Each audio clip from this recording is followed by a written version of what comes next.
This is quite possibly one of the greatest lenses Nikon will ever make, and today I'll be giving you my first impressions on this lens. So let's jump right in and get right to it.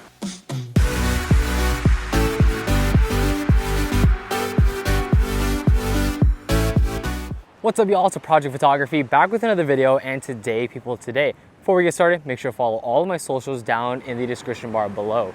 But this right here is the Nikon Z 135mm f1.8s Plena, and Nikon claims it to be one of the greatest lenses they've ever created, featuring its lightweight design, incredible optics, and insane background separation. And of course, as you guys know, I am a landscape photographer, so we are here at Crystal Cove Beach. It is quite empty because it is literally the middle of the school year, but I'm gonna be testing it here at this beach just to see what kind of images we can get as a first impressions. And in particular, I'm not gonna be looking out for anything specific. I kind of just want to keep an open mind with this lens because for me, this is a lens that is gonna be very specialty. So with that being said, we're gonna go ahead and shoot our first impressions, of course, and then we'll go back to the studio where I'll talk about what my actual first impressions are of this lens. So with that being said, let's go right to the B-roll and get right to the video.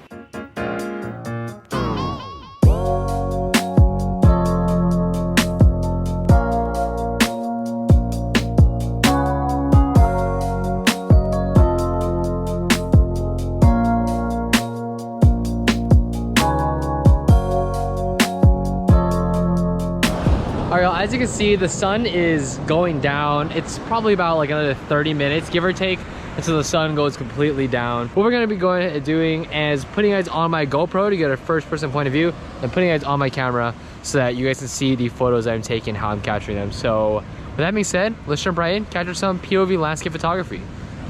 All right, y'all, we are now behind the scenes, behind the camera, and we're putting you guys on my camera to get that first person point of view to shoot some photos with the Nikon Z 135mm f1.8s Plena. Now, this is a very interesting scenario to be using the Plena. I feel like you wouldn't necessarily use it for landscape photography, but here we are anyways.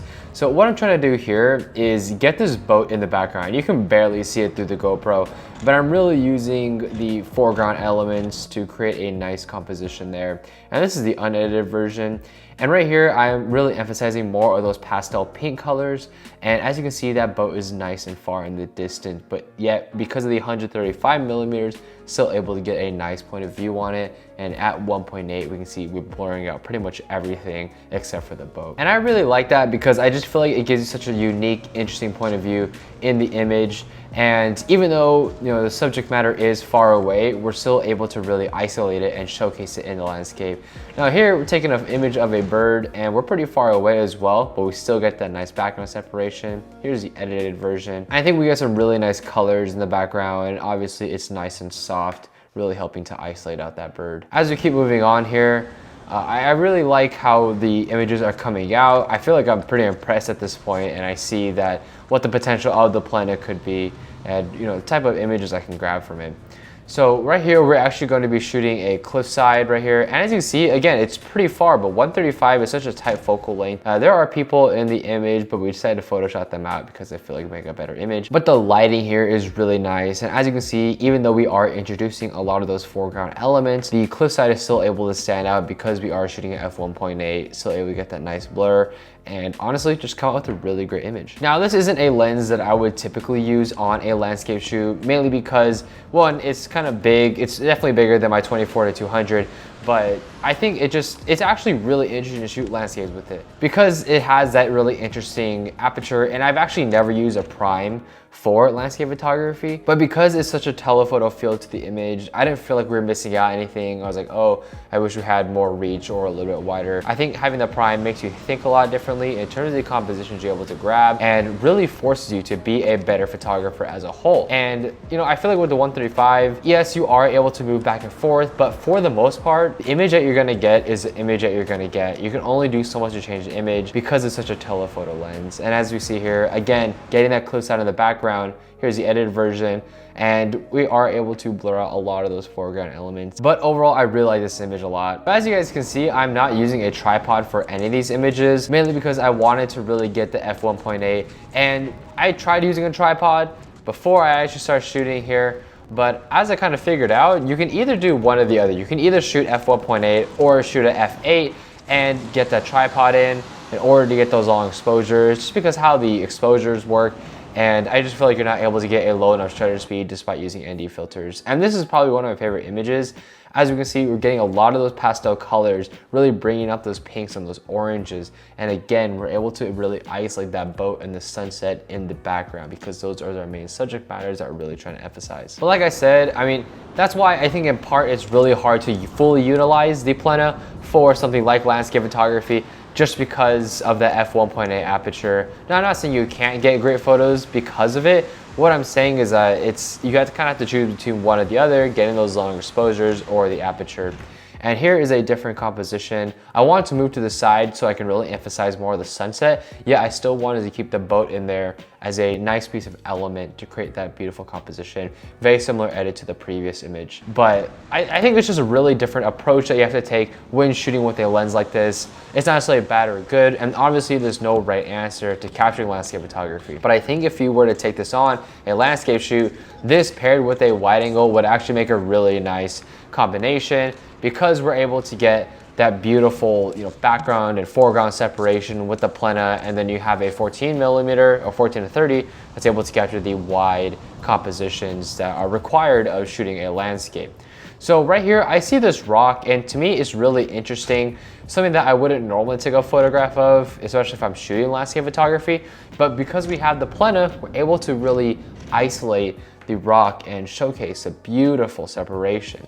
And right here, we get that nice edit going. Very nice and relaxed colors. I feel like it wasn't too crazy in terms of editing to the image, but I like that image a lot personally. And yeah, that's pretty much it for the shoot. Here are the 3 images that I like the most. Obviously, the boat images are incredible.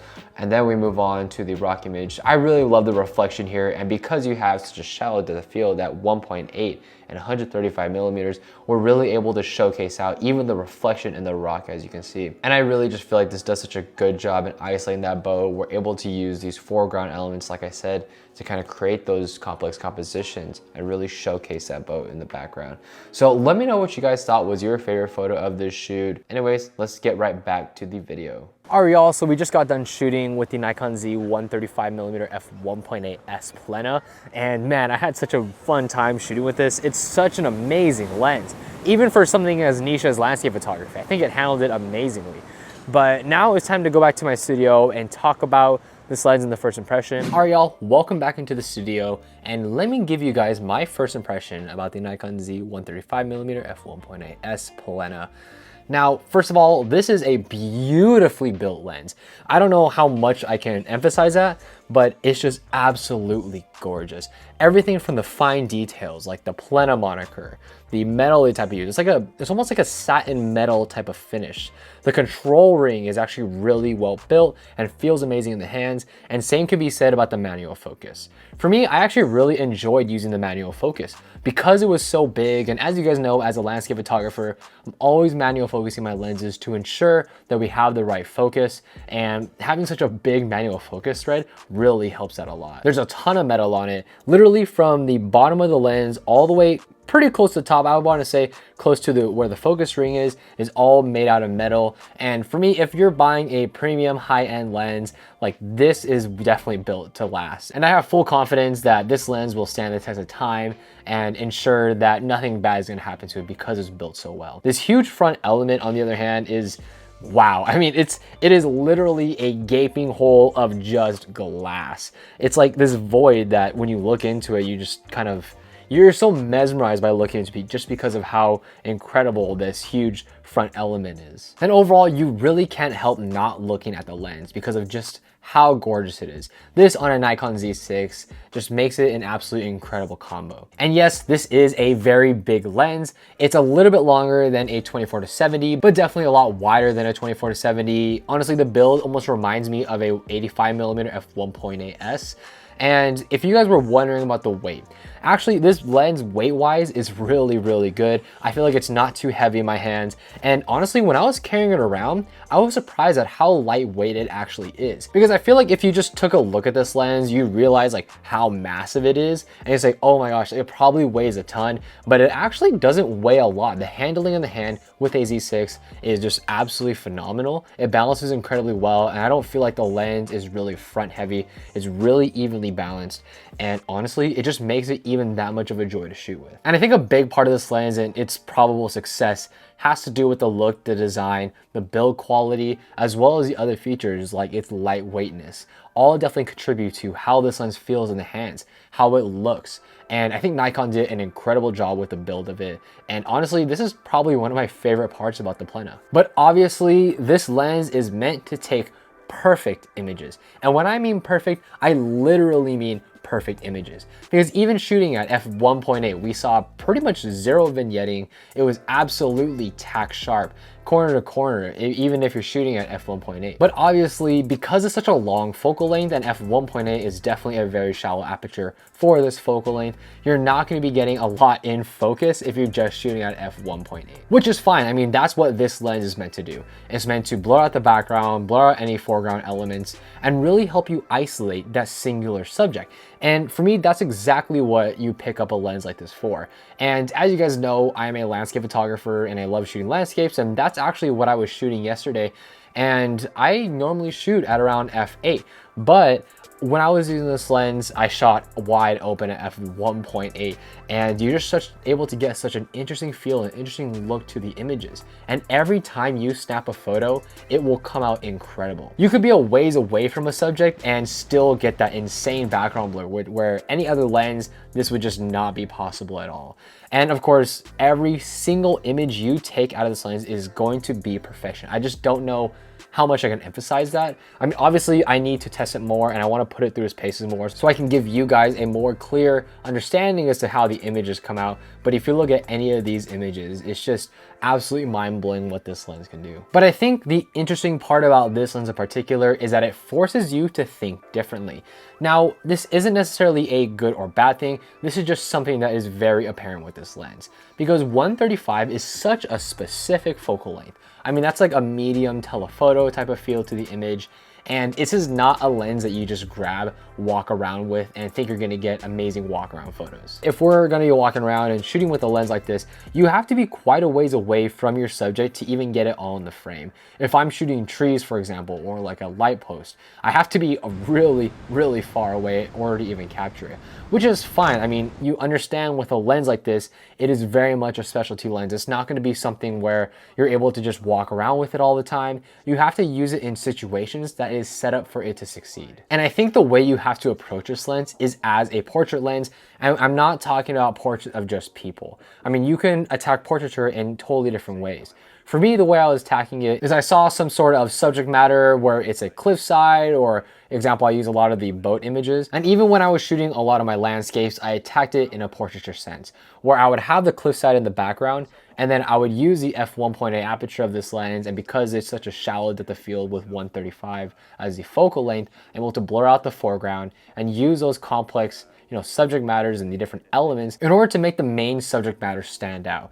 And that's really how I was approaching a lot of these landscapes, shooting at f1.8 where I'd normally be shooting at f8. And this just gives you such a different, unique perspective to take into shooting other types of images. It's honestly just such a fun lens to shoot with. I mean, every image, every single image that I took was absolutely beautiful. Perfection. I mean, every word that you can think of to describe perfection in an image, that's what this lens is for. To me, I would classify this as a masterpiece lens. And when I say masterpiece lens, I mean a lens in your collection that you don't necessarily use super often, but when you want to create images that are mind-blowingly gorgeous, this is what that lens is meant to do. And if you were to pair this with something like a 24-70, or I would probably pair it with like a Z30 and the 12-28, that makes for an incredible pairing because you're able to get whatever composition you want with that 24-70 or a wide angle.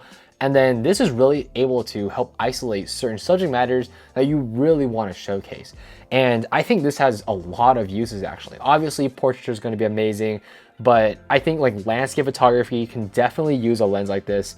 Is it super necessary for landscapes? Probably not, but there are just so many niches of photography where you want to isolate this one particular subject matter, treat it like a portrait. It doesn't necessarily have to be humans, and you can go ahead and capture it and get breathtaking images every single time you shoot with it. But this really isn't a lens for everybody. You really have to know what type of focal length you want. For me, this kind of replaces that 70-200. Of course, it's not as long as a 70-200 because I have my 24-200 that kind of covers that focal range. So this replaces that lens for me. And honestly, I think it does a really good job at it. If you wanted something a lot cheaper, I mean, obviously this isn't the lens for you. And if you wanted something where you wanted to have like a walk around lens that just can capture like everyday life, this probably isn't the lens for you. But if you wanted a masterpiece type of lens, a lens that you take out to create breathtaking, beautiful images, and you want to showcase it in a portraiture style of way, not necessarily of people, but showcasing your subject matter as like a portrait, like this is the lens to get. I mean, this is perfect to be paired with that 24-70 because I was originally actually looking at like an 85 1.2. I just feel like 24-70 and 85 is way too close together to warrant having both of those lenses. Whereas like a 135 and a 24-70, that's quite a ways away and they serve totally different purposes. So let me know what you think about this lens. Is this a lens that you would consider getting? I'm planning on making so much more content off of this lens and I'm really excited to share a lot of the images I'm able to create and the scenarios I'm using it in, just so you guys know like what is it about the Plena that makes it so special. And this isn't a full review by any means. This is just a few things that I kind of picked up on that I thought were really interesting when using this lens. It is a lens unlike any I have ever used before. And honestly, this lens is going to be in my kit for such a long time. So yeah, guys, that is pretty much it for this video. Let me know what you guys think of the Nikon Z 135mm f1.8s Plena. This is an amazing lens. I'm so excited to keep on using it. So let me know what you guys think about the lens down in the comment section down below. Thank you so much for experiencing the world with me today. Please rate, comment, subscribe, and I'll catch you guys in the next one.